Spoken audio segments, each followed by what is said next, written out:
Hello again, and welcome to episode 3 in a series that's exploring the HurleyAllCraft Minecraft server world. So in this episode, we're going to look at the general design and use of the railway stations and railways that are in the world. So I've got my Minecraft client open here, so let me join into the server.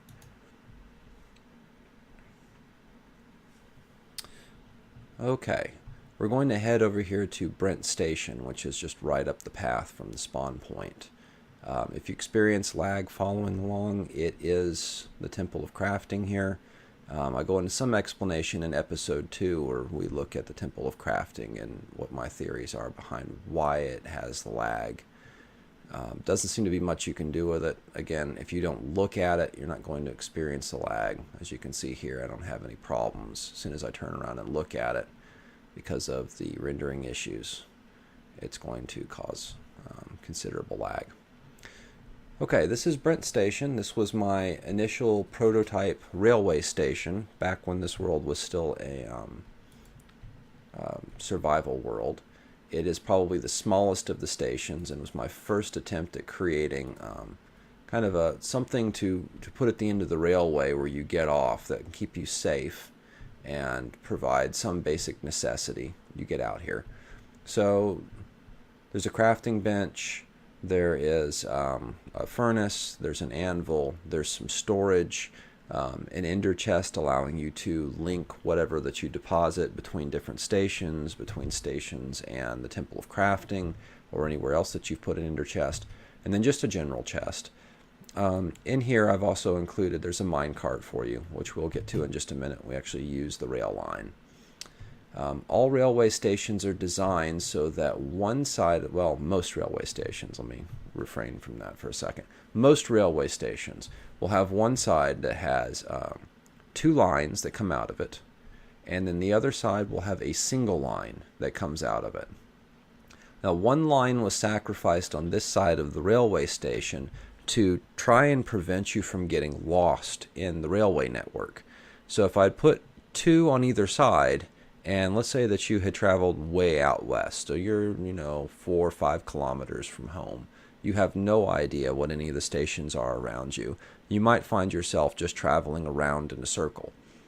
If you're trying to find your way back to the origin, the trick is always go out on the rail line that has the single rail out. This is guaranteed to take you back to the Hurley residence, which is actually just right down the line here and within eyeshot of the spawn point. Okay, so let's use the rail real quick here. I'm going to throw a rail cart on it. You always want to throw it onto, let me pull back off real quick here, onto the power rail. This will hold it up against the block here. And there is a button on either side. If you push this button, you will go out this side of the station. If you push the button here, you will go out this side of the station. I'll hop in the minecart. Now, as of Minecraft 1.5, there seems to be an issue with, you get in the minecart, you can't touch the button. You'll notice it's not highlighting. If I was to swing at it, I'd probably break the button, but it won't actually click the button. You'll see my character settle down in a minute, then he'll be able to touch the button. It's almost like you get in the minecart, he sits a little bit, then after a while he sits a little bit more. I don't know if that's fixed in later versions of Minecraft. I decided to quit upgrading as of 1.5 because 1.6 and later I felt that downloading and then deleting the graphics files from Amazon AWS was obnoxious, and there was no way to play the game offline. Kind of my personal issue with the way that they've taken the game design. At any rate, it may be that this issue's fixed and you don't have to sit there and wait. As you can see, just finally settled into the minecart, and now we can actually push the button. So, as the sign says, we're going to head over to Hurley Station, and this is going out the single line. And so here we go. I'm going to keep my character turned off to the left here instead of, like, I guess we can see the rail just a little bit. If I turn any further, we're going to start looking at the Temple of Crafting, and we're going to pick up the lag again.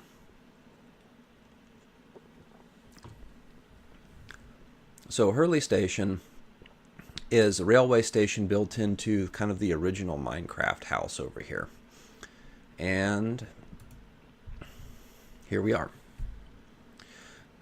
So this station, even though it's kind of built inside of a house, This is really the central point of the world. It's not too far, as you can see, from the spawn point, which is just right down the track. And any time that you take the single line out of any of the railway stations, and you just keep doing that, I take a single line, when I arrive at another railway station, I take the single line out, you will eventually get back here. Now, it's not necessarily going to be the optimal way. It may take you on a very much a longer route to get back, but it will get you back. Again, a last-ditch way to get back to something that you recognize if you've managed to get yourself lost out on the railway network. In the case of Hurley Station, what we've got is a button on either side. If I push this button, we go out this way. If I push this button over here, we come back where we came from. We'll go take a look at this detector rail over here real quick. All railways in the HurleyAllCraft Minecraft world are full duplex, meaning that you can go either direction down the track. If heading this way, you will hit a detector plate, activate the power rail, and continue on. If you're coming from this way, you'll hit the opposite detector plate, activate the power rail, and continue on. Now, for a single-player game or for a server world that has a limited number of people, this is an okay design.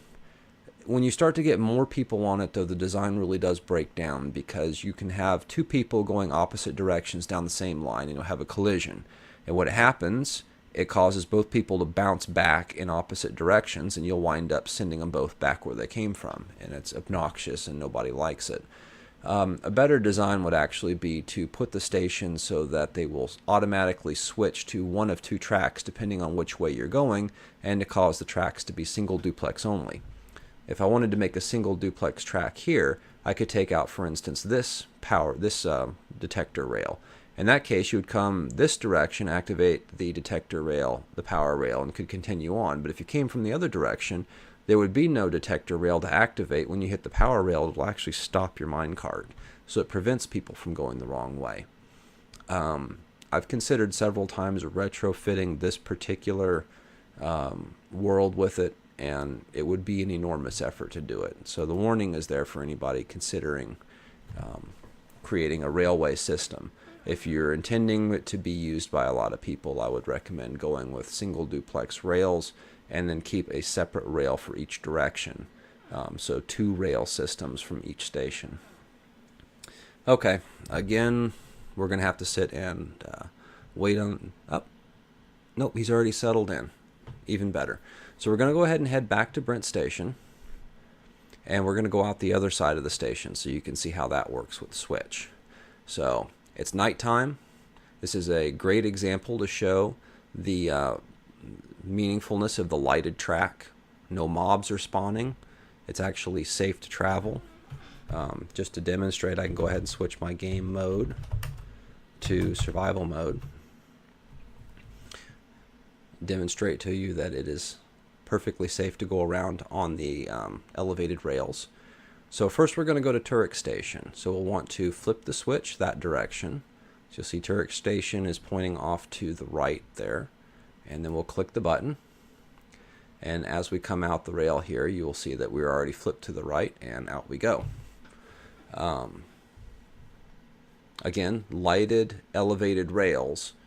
They're elevated high enough that spiders can't jump up to them, and the fact that they're fully lit prevents anything else from generating on them. The lower rail line that we were just on a minute ago, running from Brent Station to Hurley Station, was actually the first rail line I put in, and I did it in survival mode, and it's a little bit low. I think out of every rail line that's in the world, it is the lowest, and it does cause problems. I used to have a lot of issues with sheep getting on the line, and that's the reason for all of the fence posts that are all over the place there.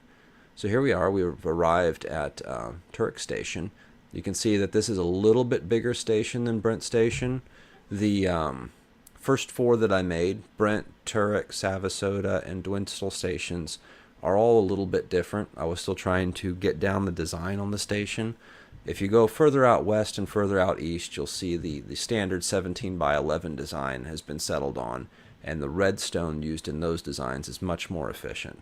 I would not recommend following my redstone wiring examples here or on Brent Station, as these were some of the first that I did, and they're highly inefficient. Any rate, we'll go ahead and head back to Brent Station, and then we'll flip the switch the other way, and you can see us head down to Sarasota.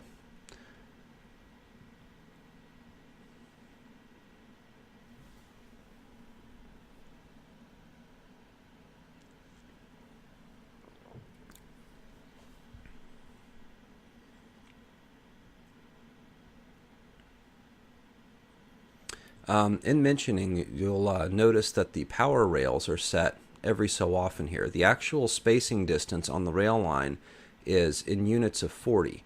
And I'd come up with this by reading on the Minecraft wiki, where somebody had posted a study on the speed of a minecart versus the spacing. Let me flip the switch so we're heading down before I keep chatting away.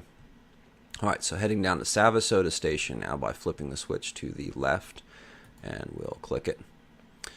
Okay, so at any rate, the study was done to show exactly how fast the minecart would go versus the spacing of power rails. And there was an interesting phenomenon where the further the power rail got apart, the slower the minecart went until you got to 40. And then for some reason at 40, the speed of the minecart picked back up for the distance. It was actually not a linear progression.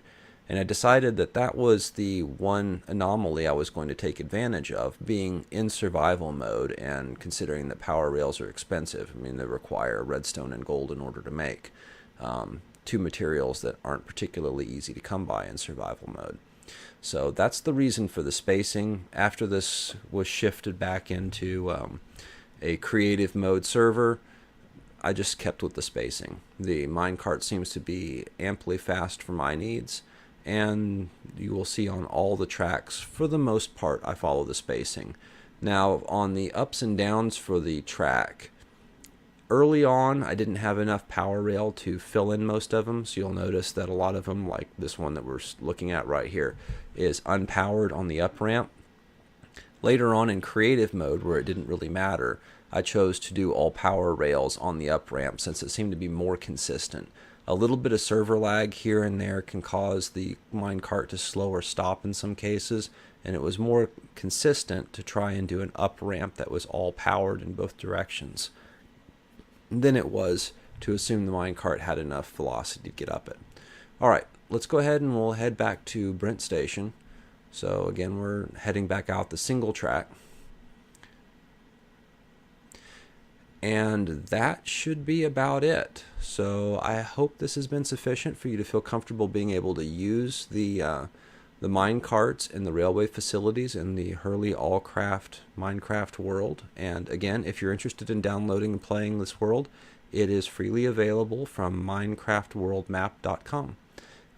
Look for future episodes where we delve into other aspects of this world. And thanks for your time.